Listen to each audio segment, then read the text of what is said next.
Arkady Dvorkovich, the FIDE president, makes the first move for the game, 1 e4,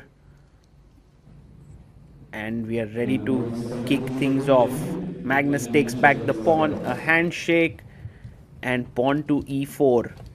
This is a very interesting battle because Magnus and Dubov have worked with each other in one team. Dubov has been Magnus's second, and now Magnus plays the Rui Lopez. a6, bishop comes back to a4, knight to f6, and Magnus now has a choice between castles, but he goes for the move d3. A very solid choice by Magnus here. He's playing d3. He played on move number 6 d3 after castles against Ding, and here on move number 5 bishop comes back to b3, bishop to c5. Dubov goes for a very normal yet an active and aggressive setup. Carlsen takes his time now. There are moves like castles here, but he first puts his pawn to c3, and later on he may want to go d4 at the right moment. Dubov pushes his pawn to d6, and this position is very reminiscent of the Italian, and I feel the only difference here is that black has pushed his pawns from a6 on a6 and b5, and it's debatable whether that is an advantage or a disadvantage. The advantage being that black has more space, disadvantage being that it can become targets in the future. Rook b8 played, and now the knight comes out to d2.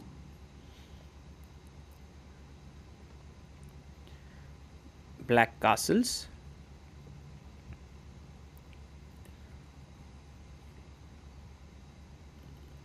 You want to continue with, yes, rook e1 with the idea of knight f1 to g3. So the game builds up slowly, but now Dubov brings his knight to e7. I was wondering if d4 is possible, but d4 is met with bishop b6. It's a very important move here. We can directly go back, and to win a pawn is not possible here because knight g4 attacks f2, and then you can win it back. Anyway, Magnus doesn't indulge in all the d4 business. He goes knight to f1, and Daniil brings his knight to g6. I like how Daniil plays very calmly and then presses the clock. Magnus pushes his pawn to h3.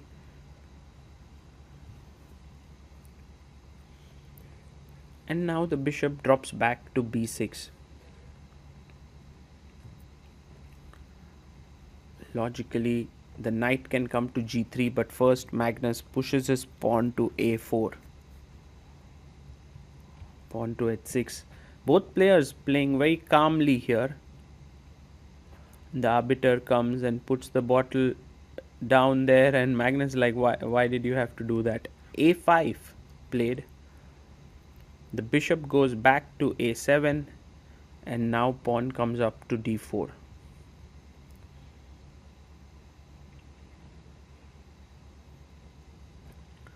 Dubov pushes his pawn to c5. And it's an important move because some way the bishop cannot be closed here. Next move c4 will come in. And for Magnus, the decision is whether to keep the tension or to push the pawn. He keeps it and goes knight to g3. And Dubov pushes the pawn. Now you can see that black has gained a lot of space on the queen side. But on the other hand, white now has a very solid and stable center. So in a way, there is a strategic risk that black is taking, but he wants to get active with b4, and Magnus brings his rook to a4, putting pressure here and also on the c4 pawn. b3. This is why Dubov is considered to be one of the most dangerous players out there, because look at the risk he's taking. The c4 pawn is now tremendously weak, but at the same time Dubov realizes that the a5 pawn is weak and there's a lot to play for here. He brings his bishop to e6, forcing Magnus to push d5, which he does, opening up his bishop on this diagonal and now bringing his bishop back, attacking the rook. Very important is that to queen c4 there is the move bishop c5, which is a winning move because bishop f2 and queen c4 would be threatened if the rook moves away. And now rook takes c4 is played when Dubov can take the pawn on a5. That seems like the best move here. He takes it. And so this pawn on b3 could become weak, but right now it's like quite a big strength. Now Magnus starts something very concrete. He brings his knight to f5, aiming at the d6 pawn. And Dubov says, well, I'm just getting rid of this knight. He could have also gone bishop c5, by the way, but he took pawn takes and brings his knight to f4. This knight is very well placed and is also attacking the queen and d5 pawn. So takes, pawn takes. And all of a sudden we have these 4 pawns here. And taking here on f4 would not be a great idea because of rook e8. So Magnus plays this very interesting move, rook f1. He defends this pawn on f2, gets away from all this rook e8 business and says that your f4 pawn is weak.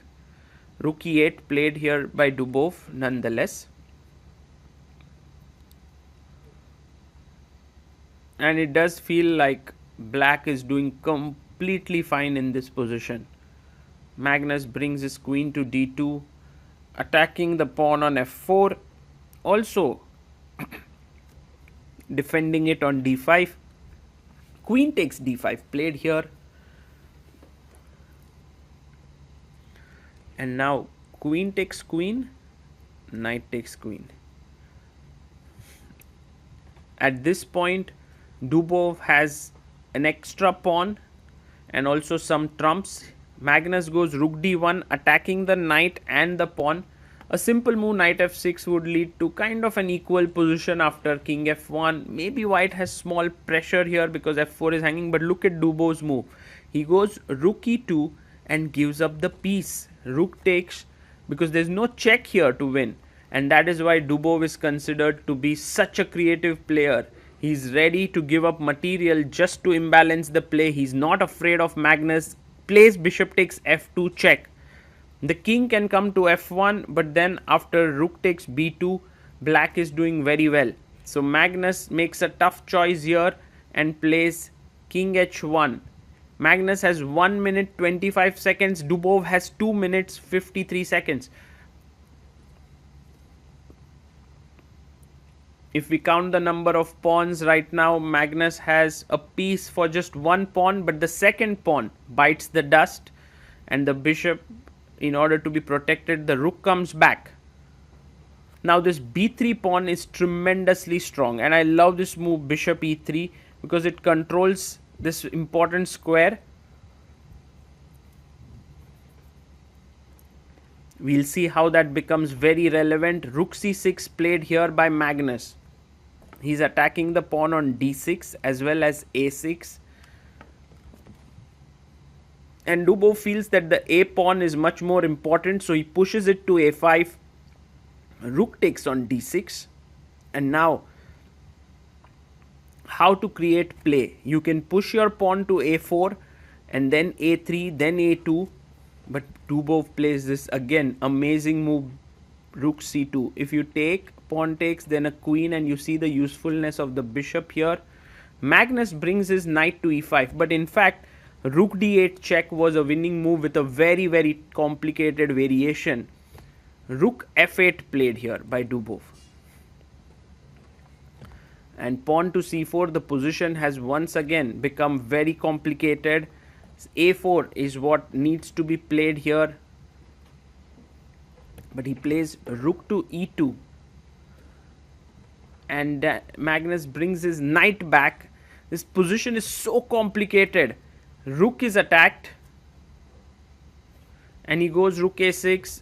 Dubov brings his bishop to b4, defending the pawn. Magnus pushes his pawn forward. He would be very happy if this trade-off happens for the c5 and a5 pawns. But I'm sure Dubov is not going to take it for now.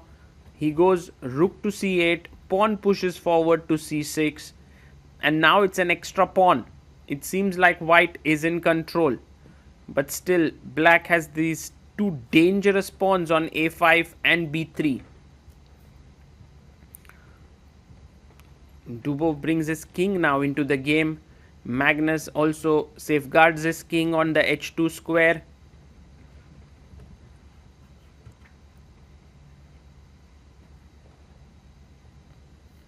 And brings his rook back to e7.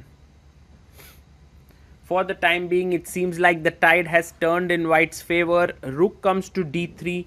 You will see that now the king is safe. b3 pawn is hanging. There's no a4 coming because the rook will take it. So he brings his rook to c7. And now Magnus can take here on b3, which is fine. But then rook takes c6 will happen.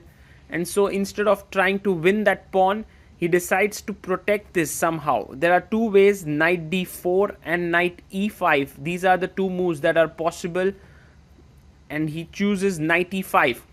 Now if you play f6, knight goes to g6 and picks up this pawn. So that's the reason why Dubov may not want to push that pawn. Although, truth be told, it seems like the best move in the position.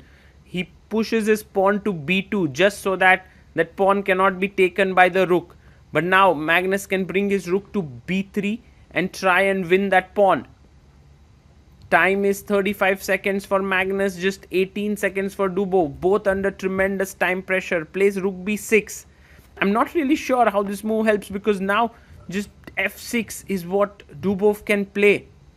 Will he go for it? That's the question. No, he goes king to e7. And now, can we just simply go in rook d7 and trade off some pieces? That might be a good idea. And Magnus does it. He gives a check.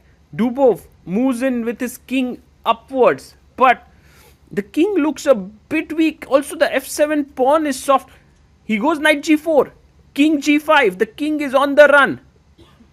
Rook b5. You can notice how the knight takes away these squares. The bishop is here. Now the rook is threatening with f6 check. So Dubov's king is in tremendous amount of trouble.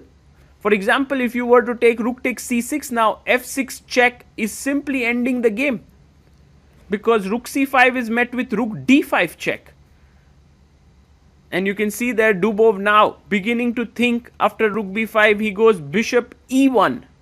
Trying to bring a check and Magnus pushes his pawn, gives a check. The king moves into h4. It's not a mate yet. But it will be soon. Knight to e5, threatening knight f3, checkmate. And Daniil Dubov's king has been hunted. Bishop g3, king g1 played. And now he pushes his pawn to g5 so that at least the rook's activity here is controlled. Magnus takes, rook takes and brings his rook to b7. Rook goes back and now everything's been stabilized very well. But how to checkmate him is the question. Rook takes f7.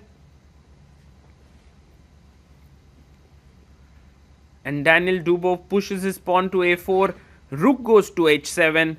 Threatening rook takes h6 mate. If you push h5, there is knight g6 mate. So he goes g4. Now rook takes h6. King g5. And knight f7, checkmate on the board. What a firm handshake there, and what an exciting game. Magnus shaking his head, and then behind Jan also resigns. WR